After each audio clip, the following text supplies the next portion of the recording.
everyone. My name is Barb, and I'm a member of First United Methodist Church.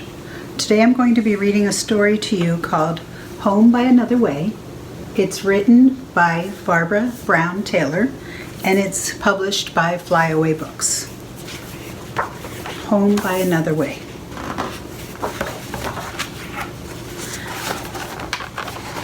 Once upon a time, there were 3 very wise men who were all sitting in their own countries, minding their own business, when a bright star lodged in the right eye of each one of them. The star was so bright that none of them could tell whether it was burning in the sky or in their own imaginations, but they were wise enough to know it did not matter all that much. The point was, something beyond them was calling them, and it was a tug they had been waiting for all of their lives. So there are the 3 wise men. Okay.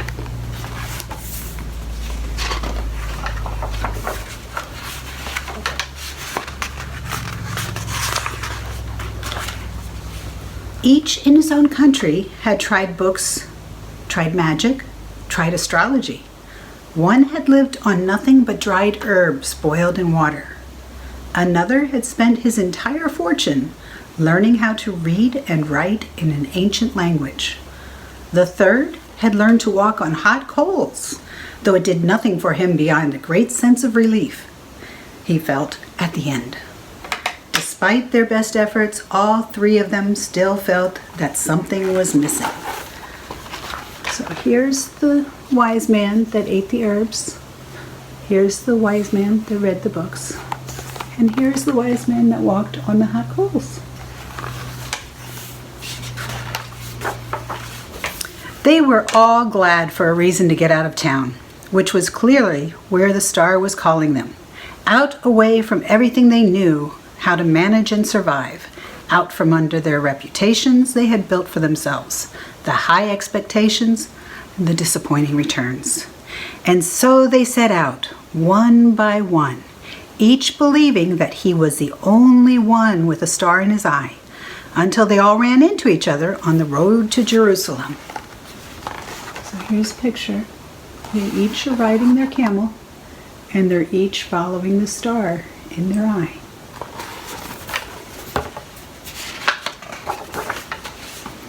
From a distance, each thought the other to be a mirage, a twinkling reflection made of vapor and heat.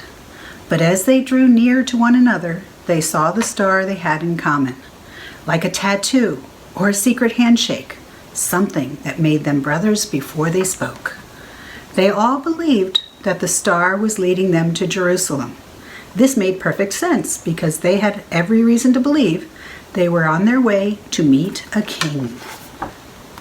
And there they are, and there's the star they're following.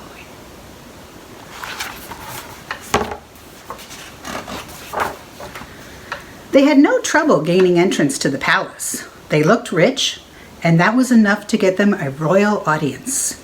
But the king they met was something of a disappointment. He was lumpy and rumpled, and he had terrible breath. His skin looked a funny orange color and sickly, as if his bile had gotten the best of him. The guards on either side of him shook in fear of their king, so much that their spears rattled against their shields. Without even comparing notes, the wise men knew he was not the person they were looking for. "Do you know of any other kings in the general area?" they asked. Ooh, look at him.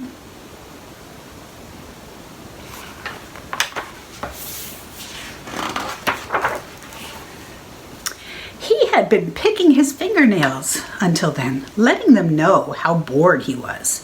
But their question got his attention. He looked right at them for the first time. That was when he saw the star in each of their eyes. His own eyes grew perfectly round, like the eyes of a snake.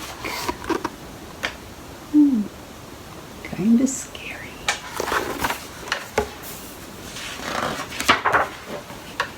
The king asked the wise men if they would please excuse him for a moment. Then he stepped into his private chapel to confer with his clergy. They whipped out their old reference books, which smelled of mold, and told the king what he wanted to know. Yes, they said, there was something in the book of Micah about a new ruler for Israel, but nothing to get excited about. It was short. It had been there a long time, and it was unlikely that the men in the prophecy room were fulfilling that prophecy. But sure, why not? Send these wise men to Bethlehem to check it out, to save the king a little money instead of doing his own research. So the wise men are waiting out here, and the king is in here asking his experts, his clergy, what it all means and what he should do.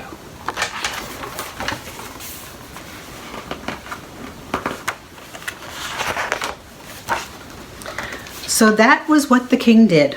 He gargled, he combed his hair, and he went back to tell the wise men that they should go to Bethlehem at once, with his blessing, on one condition: that they come back and tell him who his successor was, so he could send flowers to the new king.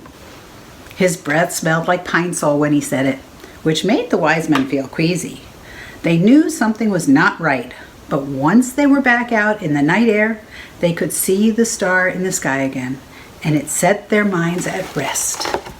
So here's the king telling the wise men, yes, please, go find out about the new king. Come back and tell me so I can send him flowers.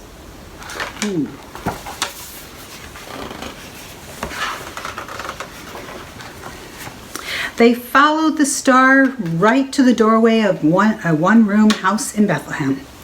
It was a perfectly nice place, modest but well built, though not the kind of place where they had expected to find a king. A dog was sniffing the woodpile under the eaves in hopes of a mouse. Someone was practicing the lute next door, going over the same notes again and again. The smell of dinner was still in the air, wheat cakes cooked on a griddle greased with sheep's fat, lentils with lots of garlic, and rice. This looks pretty. See the house and the star above it, and see the animals.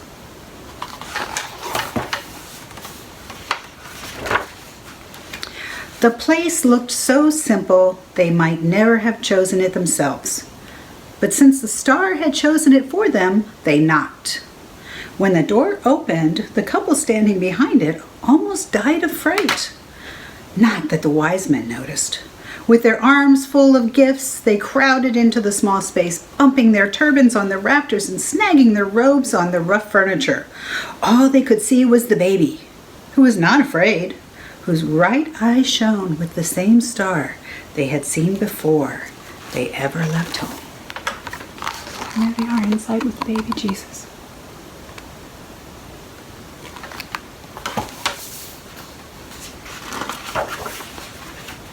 It was him, whoever he was. They did not have a clue, but they knew what to do. They got down on their knees and they bowed their heads. There you go.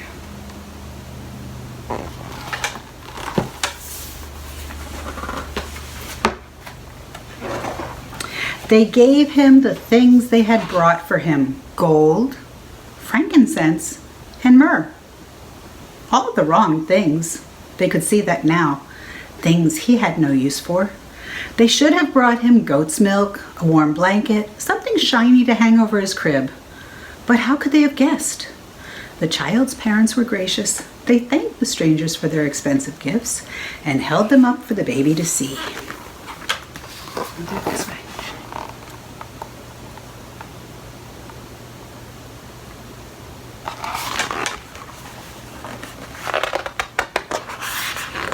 Then, to the wise men's complete surprise, the baby's mother picked him up and handed him around, so that each of them held the damp, soft, living weight in his arms. When they were finished admiring him, she took the baby back and nursed him and put him to bed. Then, before the light coming through the window of the house had entirely gone out, the three wise men fell asleep right where they sat.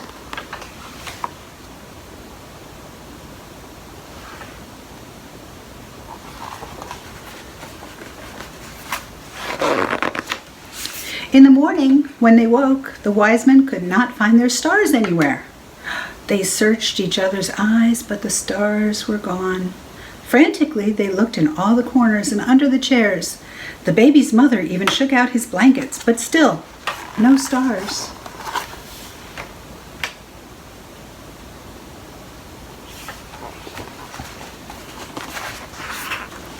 Soon the wise men calmed down and said, "Never mind, we do not need them anymore." They had found what they were looking for, something they could not lose. As much as they hated to, they added, they had better be on their way. They would not be going back through Jerusalem, they said. All three of them had woken from the same identical dream, warning them to steer clear of the city. If anyone in Jerusalem knew anything at all, they would be here instead of there. Besides, none of the wise men's old maps worked anymore. They would have to find a new way home.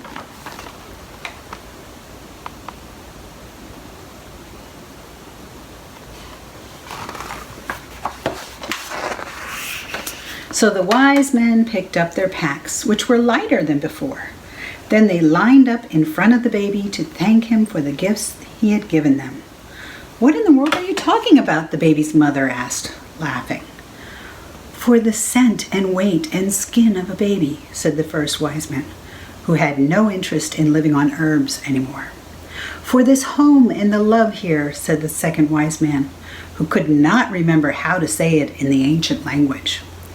"For a really great story," said the third wise man, who thought that telling it might do a lot more for him than walking on hot coals. There they are, saying goodbye and saying thank you.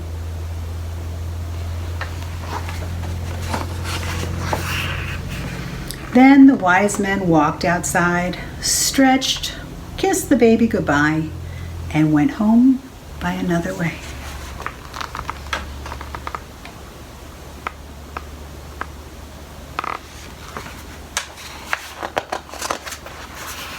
And that's the end. Here's a nice picture of a star. And that was Home by Another Way. It's written by Barbara Brown Taylor, and the beautiful drawings are by Melanie Cataldo, and it's published by Flyaway Books. I hope you enjoyed this book, and I hope you're having a wonderful holiday season.